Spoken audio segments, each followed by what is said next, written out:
मिनिटात, फक्त 3 मिनिटात ब्राह्मणांना मारून टाकू, असं म्हणणारी व्यक्ती जेव्हा त्यांना अरेस्ट होते तेव्हा पावसात भिजणाऱ्या आजोबांचे नातू लगेच फिल्डिंग लावतात. गंमत आहे ना?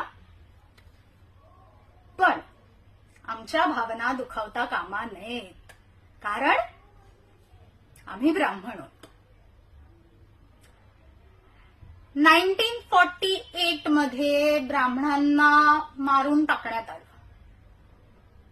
गॅझेटमध्ये 8,000 हा आकडा आहे, ब्रिटिश गॅझेटमध्ये. फक्त कोल्हापुरात 6,000 लोकांना मारून टाकण्यात आलं होतं, फक्त कोल्हापुरात.